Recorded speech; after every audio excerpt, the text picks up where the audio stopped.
Bigfoot, Loch Ness Monster, Chupacabra, Mothman, and other similar creatures are called cryptids. The pseudo or fake science that studies them is cryptozoology.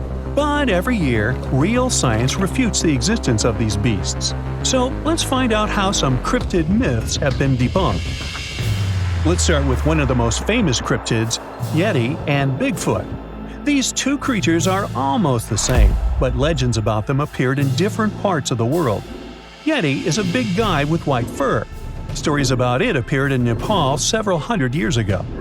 Bigfoot is a mythical creature of North America, specifically the Pacific Northwest, and legends about it appeared in the 20th century. Many people believe in the giant furry creature similar to a bear and a primate at once. Still, no one has ever presented objective evidence that this beast exists.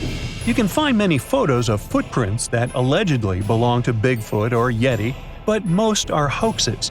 People like not only to believe in fantastic stories, but even to create them. So, to create traces of Bigfoot, someone made a large footprint of clay that had similarities with the human foot. The hair and DNA samples found in the woods, besides the prints, were of artificial origin. It was synthetic, or the hair of deers, bulls, and bears. Oh, and do you remember that famous video of poor quality with a Bigfoot? Perhaps the film was real and wasn't edited, but the creature caught on camera was probably an actor in a gorilla costume or something. Among all the animals, the American black bear is a perfect candidate for the role of Bigfoot. This giant beast is covered with fur and can stand on its hind legs. But the most exciting thing is that scientists have identified a pattern between Bigfoot reports and the black bear population. It turned out that people saw Bigfoot in the places where many bears live. Now, a similar story happened to Yeti.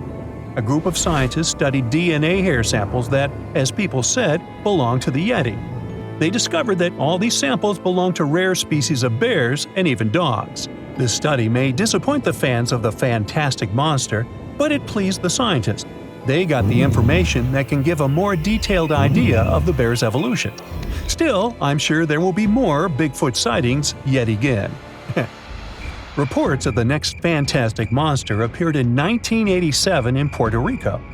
An unknown creature entered farms to feast on goats, chickens, and other animals. Many said they had seen an animal similar to a dog, a reptile, and a rodent with an elongated face, large fangs, and scales. Some claimed they had seen a monster with smooth skin, little to no hair, and an unpleasant smell. No, it wasn't me. People called it the Chupacabra. Every night, it would attack livestock, and farmers couldn't catch it. At least that's what the newspapers said. It was partly true. The residents did see a scary creature in the barns, but was it something fantastic? One scientist from the University of Michigan could solve the mystery of the Chupacabra. He said that the monster was probably an ordinary coyote. More precisely, several coyotes having scabies. In Puerto Rico, some ticks climb on animals and cause itching. Because of this itch, coyotes lose their hair. This explains why many people saw bald monsters. The darkness, the fear of the unknown, and people's imagination turn the frightened animal into a monster. With a worse case of ticks, coyotes began to emit an unpleasant smell. Their skin loses its fur and becomes thicker. As a result, the animal turns into a chupacabra. It loses strength, so it chooses easier prey for hunting, livestock. This thing appeared in the middle of the night in the dense forests of West Virginia. It's a tall person with huge wings and glowing red eyes. You probably know it as the Mothman. People first heard about it in November 1966. In the small town of Point Pleasant, two young people were walking in the woods and saw a terrible monster, a massive guy with red eyes and 10-foot wings. They ran out of the woods and immediately called the sheriff. After that, the police began to comb the forest. A local newspaper wrote an article about the mysterious monster. From that moment on, rumors about the Mothman started to spread throughout the state and the U.S. It became as popular as Bigfoot and the Loch Ness Monster. People made a festival in Mothman's honor, and Hollywood created a horror film about it. But unlike most of the cryptids, Mothman has no photos or videos. Myths and legends keep this creature popular. By the way, the residents of Point Pleasant benefit as their town has become a place of attraction for Mothman lovers. People make good cash selling souvenirs with the image of the monster. Tourists spend money on hotels and excursions and contribute to economic growth. What's the point of destroying all the myths about Mothman if it's that profitable? Nevertheless, the legend appeared somehow, and a guy named Jonathan Gitter decided to discover its origin. He studied the first newspaper articles about the Mothman and read many books. Almost all of them were written by cryptozoology enthusiasts. All the documentaries and articles didn't contain anything scientific either. However, Jonathan learned an exciting story about Point Pleasant. At the beginning of the 20th century, factories for producing harmful substances worked here. When the plants closed, the leftover substances began to pollute the environment. Perhaps some part of the story about the Mothman is connected with people's idea of polluted nature. The context of the town's history gave birth to Mothman in people's heads. In addition, in 1967, there was a big disaster in the city. The Silver Bridge, the main entrance road to Point Pleasant, collapsed. The tragedy brought a lot of grief, and some residents believe that Mothman was involved somehow. Our next cryptid lives in the water. A monster called Steller's sea ape is less famous than other pseudo-real creatures, but its appearance is quite specific. So imagine an oblong, thick body about 6 feet long, just under the height of an NBA star. The monster is covered with thick reddish-colored hair with a white stripe on its back. The head of Steller's sea ape looks like a dog's. Pointed ears look up, and long whiskers hang from both sides of the lips.